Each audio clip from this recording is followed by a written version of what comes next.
நேற்று நடந்த மேட்ச்சில் பார்த்தீங்கன்னா சென்னை சூப்பர் கிங்ஸ் தோத்துட்டாங்க. ஆஸ் அ தோனி ஃபேனாக சிஎஸ்கே தோற்றதை விட தோனி ரிட்டையர் ஆயிடுவாரோ அப்படின்ற ஒரு கஷ்டம் வந்து எல்லா சிஎஸ்கே ஃபேன்ஸுக்கும் இருக்கும், முக்கியமாக எல்லா தோனி ஃபேன்ஸுக்கும் இருக்கும்.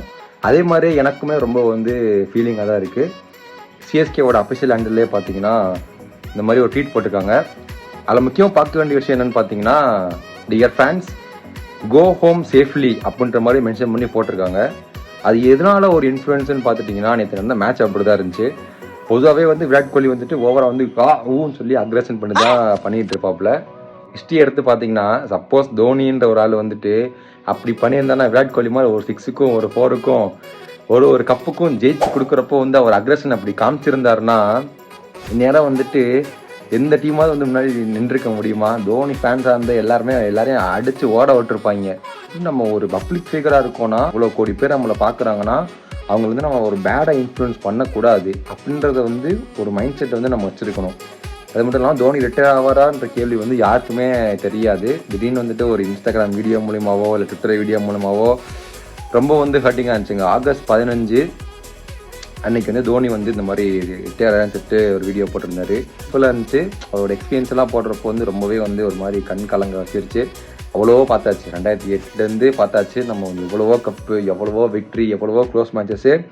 அண்ட் வந்து தோனி வந்து ஒரு ஸ்பெஷலான ரீசன் என்னென்னு பார்த்தீங்கன்னா, தோனி மட்டும் கடைசியில் வந்து அந்த ஓவர் நின்றுருந்தாருன்னா, அந்த பால் அவுட் ஆகாமல் இருந்தாங்கன்னா கண்டிப்பாக வந்து சிஎஸ்கே வந்து ஜெயிச்சிருப்பாங்க. ஃபஸ்ட்டு பாலே வந்து 6 அடிச்சுட்டு அப்படியே எல்லாருமே ஆர்சிபி ஃபேன்ஸ் எல்லாமே அப்படியே அழுகிற மாதிரி ஒரு ப்ரேயரை போட்டு அந்த மாதிரி ஒரு ஃபீலை வந்து கொண்டு வந்து கொடுத்தது தோனி தான்.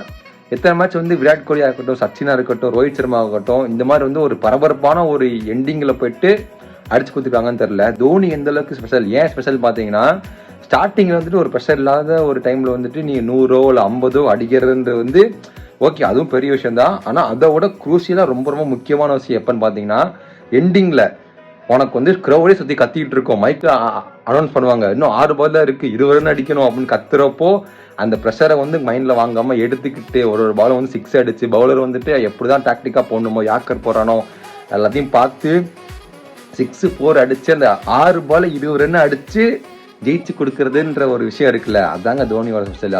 இதை வந்து நம்ம தோனி என்ட்ரன்ஸ்க்கே கத்துறோம். சச்சினா இருக்கட்டும், விராட் கோலியாக இருக்கட்டும், ரோஹித் சர்மா இருக்கட்டும், அவங்களாம் 50 100 அடித்தா மட்டும் அவ்வளோ பெரிய அப்ளாஸ் கிடைக்கும். ஆனால் தோனிக்கு அப்படி கிடையாது, வந்து நின்னாலே போதும் தலைமை. அதான் அப்படி வந்து அந்த அளவுக்கு நம்ம உச்சக்கட்டத்தில் வந்து கத்துறது வந்து நம்ம ஃபேன்ஸோட செலிப்ரேஷன் இருக்கிறது எல்லாமே வந்துட்டு அந்த ஒரு விஷயத்துக்காண்டி தான். மறக்காமல் வந்து உங்கள் தோனி ஃபேன்ஸ் வந்து இந்த வீடியோ ஷேர் பண்ணி விடுங்க, ஓகேவா?